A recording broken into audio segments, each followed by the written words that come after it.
Welcome to a Bestow TV production. If you enjoy our content, please click the subscribe button. To get notifications of new releases, ring that bell. Thank you, and away we go. Detroit, really, of all the cities in the United States, really needs a vigilante, I think. Do you think you could be up to the task? More than up for the task, absolutely. So would you take down politicians in Detroit like Mayor Bing, Charles Pugh, guys like that? I think they're good guys. I'd start with lore. I'm going to start with street crime, work my way up. Creative continuity at Motor City Comic Con. Get the latest news directly from cosplayers, artists, writers, and the occasional celebrity. Tune in for Creative Continuity's coverage of Motor City Comic Con. We bring the convention to you. Batman. The Motor City Batman. Actor Lou Ferrigno, what specifically attracts you to come here? Well, I do major conventions. I've done this many years. A long time ago, I just like the fans here, the people, and they're very respectful, and I just have a lot of fun. So how'd you exactly go about becoming the Hulk originally? How did that? Well, they had a screen test. I went down for the audition because they had to reshoot the pilot, and it was the perfect time to play. Did that partly come from your bodybuilding experience? Yeah, plus also I show a lot of sensitivity through the makeup. So how did you exactly go about then deciding once you've done the screen test, how did you decide that maybe you wanted to actually do this? Did you have any comic experience with comic books in the past? No, it had the ability to show pantomime. That means acting without speaking through the makeup.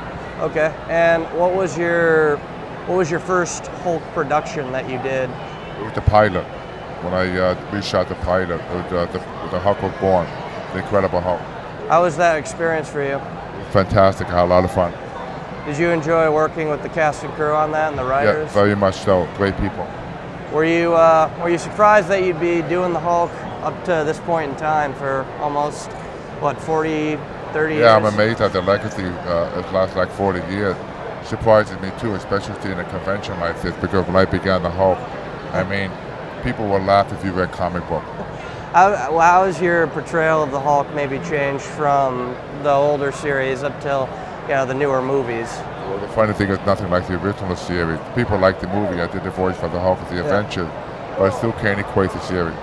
How do you like playing it now, doing the voice now on the films? A lot of fun, because they wouldn't.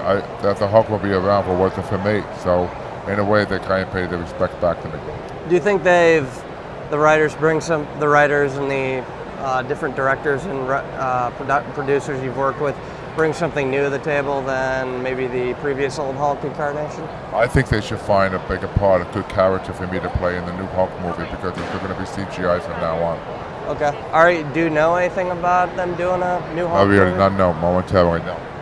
How often do you hear about stuff coming on? I mean, from the Avengers, the Incredible Hulk. Just like you, on the internet where they make the announcement. Okay, so they don't contact do they usually at that point then get in contact with your agent or? Agent, yeah. Okay. What has been your favorite incarnation of the Hulk? I would say when I did the TV series. Okay. For 5 years. Okay. And finally, what made you want to be a bodybuilder in the beginning? Because I love fitness, I love bodybuilding. Finally, what do you have coming up? A movie coming out, The Liberator, and also on my website, ferrignofit.com, is an online 12-week training program. Okay. How you become your own personal trainer. Check it out. Thank you, Mr. Ferrigno. I appreciate it so much. It's been a pleasure. Talking with the legendary Walter Koenig. Tell me, how'd you get started as an actor? The first professional work I did was some daytime television shows that were shot in Los Angeles. From there, I graduated to primetime and did small roles on Combat and The Untouchables. That's like 61, 62. And then progressively, they got better. What was it like working on The Untouchables, the legendary Elliot Ness and all those types of guys? Yeah, I don't think I worked with any of them. My scene was with I played a guy who was selling alcohol illegally to the students at school. So I worked with the bad guys. So you're a mafia guy? Yeah. What of your earlier career did you, of your early career in daytime and primetime type shows, did you enjoy working most before you hit the big time with, Star Trek and stuff like that? Well, I did some guest starring roles on different series. I did a role on the Mr. Novak series, which probably most people don't know or don't heard of it. But I played a Russian student, a defecting Russian student, and it was there for the first time. I tried out the accident, and the gentleman who cast me, the casting director, brought my name up again to Gene Roddenberry when it was time to cast that film. What was it like performing a Russian accent? Those are pretty difficult. No, I had fun with it. Both my parents were from the Soviet Union. I also had a book. I referred to the book a lot. Yeah. How did you go about getting involved in Star Trek? Well, the same casting director, Mr. Novak, called me in. I had worked on the lieutenant for Gene Roddenberry. He was there on the casting call. And I had worked on an Alfred Hitchcock hour for Joe Pevney, who was one of the two alternating directors in that season. And he was there on the audition. So it was sort of like a fait accompli. Everybody knew my work. How do you looking back now with the legacy of Star Trek? What's it like, with now the new films being made? How do you feel about looking back on that? Well, I don't believe in looking back, Satchel Paige, who used to be a baseball player, a black baseball player from the Negro Leagues, came up to the majors late in life. He was in his 40s. And one of his great philosophical statements was, don't look back, something may be catching up to you. Yeah. So I target the future. I look at the future and see what's happening. I don't dwell in the past. Gotcha.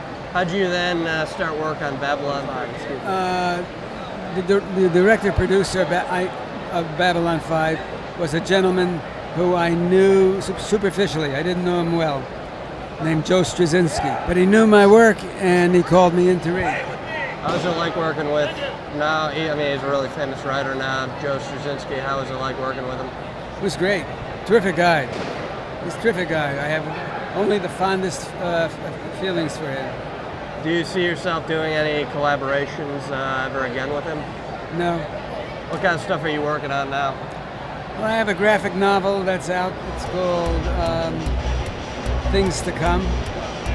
Thank you very much, Mr. Koenig. I appreciate so much for you taking the time to talk with us.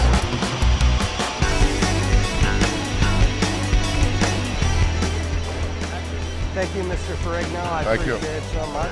It's been a pleasure. This is Tommy Zimmer at Motor City, signing out.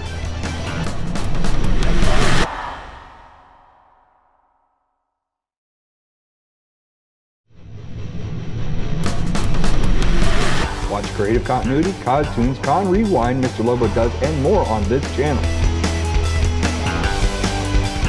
Creative Continuity. We bring the convention to you.